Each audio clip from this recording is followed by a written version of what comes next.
ফিলিস্তিনের পশ্চিম তীরে ইহুদি ইসরায়েলি রাষ্ট্র প্রতিষ্ঠার ঘোষণা, স্থায়ী যুদ্ধবিরতির শর্তে যুক্তরাষ্ট্রের সর্বশেষ প্রস্তাবের সম্মতি হামাসের। ইসরায়েলি বিমান হামলায় আরও ৬০ ফিলিস্তিনি নিহত, ত্রাণ নিতে গিয়ে গুলিতে প্রাণ গেল ৩০ ফিলিস্তিনের। গাজায় নিজেদের ২০ জিম্মিকে হত্যা করেছে ইসরায়েল। পরমাণু অস্ত্র তৈরি খুব কাছাকাছি ইরান, বলছে IAEA। ইরানকে পরমাণু চুক্তির প্রস্তাব পাঠিয়েছে যুক্তরাষ্ট্র। ইন্দো প্যাসিফিক দেশগুলোকে আত্মরক্ষার প্রস্তুতি বাড়ানোর আহ্বান ট্রাম্প প্রশাসনের। দক্ষিণ এশিয়ায় ফের করোনা ভাইরাসের ছোবল, ভারতে ৭ জনের মৃত্যু।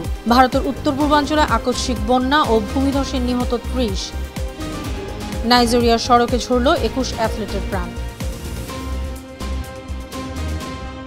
সুপ্রিয় দর্শক, এতক্ষণ শুনছিলেন সংবাদ শিরোনাম। উত্তর থেকে দক্ষিণ, পূর্ব থেকে পশ্চিম, বিশ্বজুড়ে প্রতিদিনের এমন বিভিন্ন খবরের বিস্তারিত নিয়ে আমি অনন্যা চৈতি আছি আপনাদের সাথে।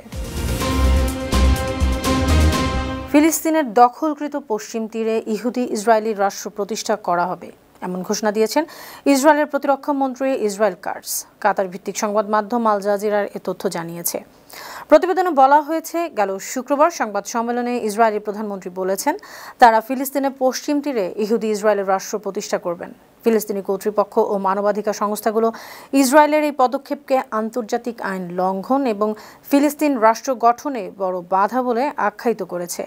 গেল বৃহস্পতিবার অধিকৃত পশ্চিম তীরে ফিলিস্তিনি ভূমিতে ২২টি নতুন অবৈধ বসতি স্থাপনের ঘোষণা দিয়েছিল ইসরায়েল সরকার। স্থায়ী যুদ্ধবিরতির শর্তে মার্কিন যুক্তরাষ্ট্রের সবশেষ যুদ্ধবিরতি চুক্তির প্রস্তাবে সাড়া দিয়েছে গাজার স্বাধীনতাকামী সশস্ত্র সংগঠন হামাস। শনিবার হামাস জানায়, মার্কিন প্রস্তাব অনুযায়ী তারা ১০ জন জীবিত জিম্মি ও ১৮টি মরদেহ ফেরত দিবে। বিনিময়ে ইসরায়েল নির্দিষ্ট সংখ্যক ফিলিস্তিনি বন্দীকে মুক্তি দেবে। হামাস আরও জানিয়েছে, তাদের লক্ষ্য একটি স্থায়ী যুদ্ধবিরতি, পাশাপাশি গাজা উপত্যকা থেকে ইসরায়েলি সেনা প্রত্যাহার করে ফিলিস্তিনি জনগণের মানবিক সহায়তা নিশ্চিত করা। এ বিষয়ে ইসরায়েলি কর্তৃপক্ষের মন্তব্য জানা যায়নি। ফিলিস্তিনের অবরুদ্ধ গাজা উপত্যকায় ইসরায়েলি হামলায় একদিনে আরও ৬০ ফিলিস্তিনি নিহত হয়েছেন, আহত হয়েছেন প্রায় ৩০০ জন। তুরস্কের বার্তা সংস্থা আনাদোলুর প্রতিবেদনে বলা হয়, শুক্রবার সন্ধ্যা থেকে শনিবার সন্ধ্যা পর্যন্ত এসব হতাহত হয়। সবশেষ হিসাব অনুযায়ী ২০২৩ সালের অক্টোবর থেকে গাজায় ইসরায়েলের হামলায় ৫৪,৩৮১ ফিলিস্তিনি নিহত হয়েছেন, আহত হয়েছেন ১,২৪,০৫৪ জন। এদিকে যুক্তরাষ্ট্র সমর্থিত একটি সংস্থার উদ্যোগে পরিচালিত ত্রাণ বিতরণ কেন্দ্রে হামলা করেছে ইসরায়েল। এ সময় দখলদার বাহিনীর গুলিতে ৩০ জন ফিলিস্তিনি নিহত হয়েছেন, আহত হয়েছেন ১০০রও বেশি ফিলিস্তিনি। হতাহতরা দক্ষিণ গাজায় ও সংস্থার ত্রাণ বিতরণ কেন্দ্রে ত্রাণ নিতে জড়ো হয়েছিলেন। কাতার ভিত্তিক সংবাদ মাধ্যম আল জাজিরা এসব তথ্য জানিয়েছে। অন্যদিকে গাজায় ইসরায়েলি সামরিক বাহিনীর অভিযানে হামাসের কাছে জিম্মিদের মধ্যে ২০ জন নিহত হয়েছে। হুমকিতে আছে আরও ৫৪ জন ইসরায়েলি বন্দীর জীবন। শুক্রবার ইসরায়েলি দৈনিক হারেতসের অনুসন্ধানে এসব তথ্য জানা গেছে। গাজায় ২০২৩ সালের ৭ অক্টোবর থেকে ইসরায়েলি সেনাবাহিনীর অভিযানে এসব বন্দীদের মৃত্যু হয়েছে। তবে এ বিষয়ে কোনো মন্তব্য করেনি ইসরায়েল সরকার কিংবা গাজার স্বাধীনতাকামী সংগঠন হামাস। ইরানের ইউরেনিয়াম মজুতকরণের মাত্রা পরমাণু অস্ত্র তৈরির কাছাকাছি পর্যায়ে পৌঁছে গেছে, এমনটি জানিয়েছে আন্তর্জাতিক আণবিক শক্তি সংস্থা IAEA। মার্কিন সংবাদ মাধ্যম AP এ তথ্য জানিয়েছে। জাতিসংঘের পরমাণু নজরদারি এই সংস্থাটি জানিয়েছে, চলতি বছরের ১৭ মে পর্যন্ত ইরান ৪০৮.৬ কেজি ইউরেনিয়াম মজুত করেছে। পরমাণু অস্ত্র নেই এমন যে কোনো দেশের চেয়ে উচ্চমাত্রায় সমৃদ্ধ এই পরিমাণ ইউরেনিয়াম মজুদ নজিরবিহীন ঘটনা। IAEA এর এই প্রতিবেদনের বিষয়ে তেহরানের পক্ষ থেকে কোনো মন্তব্য পাওয়া যায়নি। এদিকে পরমাণু চুক্তির জন্য ইরানের কাছে প্রস্তাব পাঠিয়েছে যুক্তরাষ্ট্র। স্থানীয় সময় শনিবার হোয়াইট হাউসে তথ্য জানিয়েছে। হোয়াইট হাউসের প্রেস সেক্রেটারি ক্যারোলাইন লিয়াভিট শনিবার বলেছেন, চুক্তিটি গ্রহণ করে নেয় ইরানের জন্য সবচেয়ে ভালো হবে। লিয়াভিট আরও বলেন, একটি বিস্তারিত ও গ্রহণযোগ্য প্রস্তাব প্রেসিডেন্ট ডোনাল্ড ট্রাম্পের বিশেষ দূত স্টিভ উইটকফের মাধ্যমে ইরানকে পাঠানো হয়েছে। প্রেসিডেন্ট ট্রাম্প পরিষ্কার করেছেন যে ইরান কখনোই পরমাণু বোমার অধিকারী হতে পারবে না। অন্যদিকে চীনা হুমকি মোকাবেলায় ইন্দো প্যাসিফিক দেশগুলোকে নিজেদের আত্মরক্ষার প্রস্তুতি বাড়ানোর আহ্বান জানিয়েছেন মার্কিন যুক্তরাষ্ট্রের প্রতিরক্ষা মন্ত্রী পিট হেগসেট। সিঙ্গাপুরের শাংরি-লা ডায়ালগ নিরাপত্তা সম্মেলনে তিনি এ আহ্বান জানান। মার্কিন প্রতিরক্ষা মন্ত্রী বলেন, চীনের সামরিক ও অর্থনৈতিক চাপে ইন্দো প্যাসিফিক দেশগুলোকে একা ফেলে রাখা যাবে না।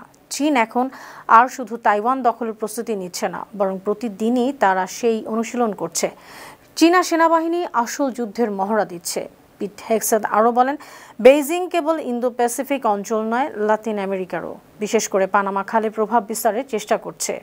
দক্ষিণ এশিয়ায় ফের আঘাত এনেছে করোনা ভাইরাস। মরণঘাতী এ ভাইরাসে ভারতের মহারাষ্ট্র সহ বিভিন্ন রাজ্যে এ পর্যন্ত ৭ জনের মৃত্যুর খবর পাওয়া গেছে। শনিবার ভারতীয় সংবাদ মাধ্যম এনডিটিভির প্রতিবেদনে বলা হয়, গেল ২৬শে মে পর্যন্ত ভারতে মোট ১,০১০ জন করোনা ভাইরাসে আক্রান্ত হয়েছে। ভারতের স্বাস্থ্য ও পরিবার কল্যাণ মন্ত্রণালয়ের তথ্য অনুযায়ী গেল ৩০ মে পর্যন্ত ২,৭১০ জন এই ভাইরাসে আক্রান্ত হয়েছে। গেল ২ দিন ধরে ভারতের উত্তর পূর্বাঞ্চলে মুষলধারে বৃষ্টির পর আকস্মিক বন্যা ও ভূমিধসে ৩০ জনের মৃত্যু হয়েছে। রাজ্যের দুর্যোগ ব্যবস্থাপনা কর্মকর্তারা বার্তা সংস্থা এএফপিকে জানিয়েছেন, আসামে ৮ জন এবং অরুণাচল প্রদেশে ৯ জন মারা গেছেন। তাদের মধ্যে অনেকেরই মৃত্যু হয়েছে ভূমিধসে। অন্যদিকে প্রতিবেশী মিজোরাম রাজ্যে ভূমিধসে ৫ জনের মৃত্যু হয়েছে। এছাড়া মেঘালয়ে ৬ জন, নাগাল্যান্ড ও ত্রিপুরা রাজ্যে ১ জন করে মারা গেছেন। পশ্চিম আফ্রিকার দেশ নাইজেরিয়ায় সড়ক দুর্ঘটনায় ২১ জন ক্রীড়াবিদ নিহত হয়েছেন। নিহতরা সবাই অ্যাথলেট ছিলেন। বার্তা সংস্থা আনাদুলু জানিয়েছে, শনিবার রাতে জাতীয় ক্রীড়া উৎসব থেকে ফিরছিলেন নিহতরা। এ সময় বাসটি কোড়া এলাকার একটি সেতু থেকে নিচে পড়ে যায়। বাসে মোট ৩৫ জন আরোহী ছিলেন। তাদের বেশিরভাগই ক্রীড়াবিদ এবং কর্মকর্তা। এ ঘটনায় শোক প্রকাশ করেছেন নাইজেরিয়ার সাবেক ভাইস প্রেসিডেন্ট আতিকু আবুবাকার। সুপ্রিয় দর্শক, এই ছিল আজকের বিশ্বজুড়ে প্রতিদিন। এমন আরও নানা খবর নিয়ে আগামীকাল আবার আপনাদের সামনে হাজির হব। আপনাদের মন্তব্য, পরামর্শ আমাদের আয়োজনকে আরও প্রাণবন্ত ও সৃজনশীল করে তুলতে পারে। সে পর্যন্ত ভালো থাকুন, সুস্থ থাকুন, বানো টিভির সঙ্গেই থাকুন। আল্লাহ হাফেজ।